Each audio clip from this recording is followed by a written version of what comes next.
What is going on, Lions fans and One Pride Nation? Listen, maybe it's just me, but I'm already getting a little bit annoyed with this 2025 season. Feels like it's starting to look like 2024 all over again. We haven't even got to the first week, and the Lions keep piling up the injuries. Now, some of these injuries may be minor, but some of these injuries could be worse than expected, or it could be something that lingers all season. Here we are getting excited about what the Lions could possibly do in 2025, and we just keep getting injury reports. Now, I was doing my usual Lions look up to see what was going on with our Lions, and I came across some different articles, but I decided to click on this one by Pride of Detroit. It says that Graham Glasgow leaves joint practice with Texans early. Let's see what it says. It says the Detroit Lions held his final practice of the preseason, which was Thursday, was day 17, which is today. So Graham Glasgow left practice early, not saying exactly what's going on yet. Some of these things could be precautionary, but dealing with what our boys dealt with last year, I'm starting to kind of feel like here we go again with the injuries. Let's look at some of what's on here. Still on the injured list. Guard Miles Frazier. Now, this was a guy, a rookie that I was expecting to see in the preseason. I was expecting to see him play and see what he can do. Yet and still, he has been injured for pretty much most of the summer, or at least part of the summer. Defensive tackle Lee McNeil, that one we already knew about.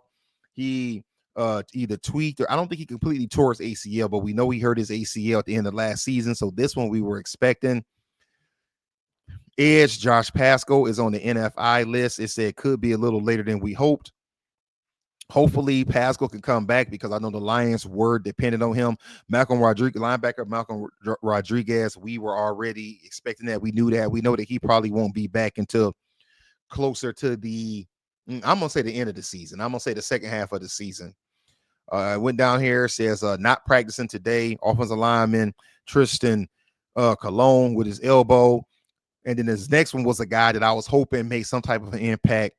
Rookie edge Ahmad Hassanan.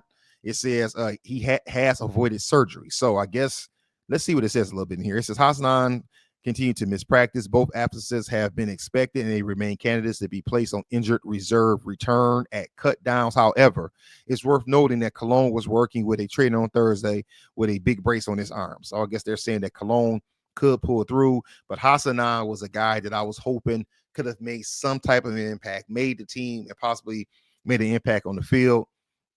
He's out. I guess the good part is that he, has to avoid surgery, so we really don't have to kind of worry about that.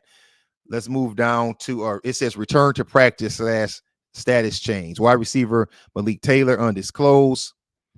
That one may not be a big deal. This one may be defensive lineman Micah Wingo with his knee. It says return to practice. Nose tackle Broderick Martin, who I believe is trying to hold on. To me, this is another big deal. Cornerback Khalil Dorsey, that's a big deal because he is a good special teams player and he's good in the return game. Safety Kirby Joseph, undisclosed, but Kirby Joseph, it could just be precautionary, praying that it is. And then safety Maurice Norris, I'm glad to see he's doing better. He has a concussion, but they said that he did return to practice. And then down here, left practice early. That would be today. Like I mentioned earlier, offensive lineman Graham Glasgow, to me, is a big deal because he could end up being a starting center. I know they've been working with Ratledge, but Glasgow has more experience at center. And then Siani Vaki, I'm disappointed to hear that he left practice early because I was looking for him to make an impact in the preseason. To be honest with you, I was looking for him to actually jump my guy, Craig Reynolds, and pull that number 3 running back spot. Baki could also be a good special teams player because we know that he was also a safety in college. So those are some of the injuries that stand out. I heard something last week about Tyrion Arnold sitting out a couple of practices or something, or they pulled him from a practice or that joint practice last week with the Dolphins because he had tweaked something. Listen, I'm hoping that our Lions can hold on. I'm hoping that this is not a sign of things to come. With new coordinators, we need these boys at full strength. And I'm not talking about just the starters. We need the whole offense, defense, special teams to go into this season healthy. It's going to be a crazy schedule that the Lions are playing, and we need every man on that 53-man roster healthy.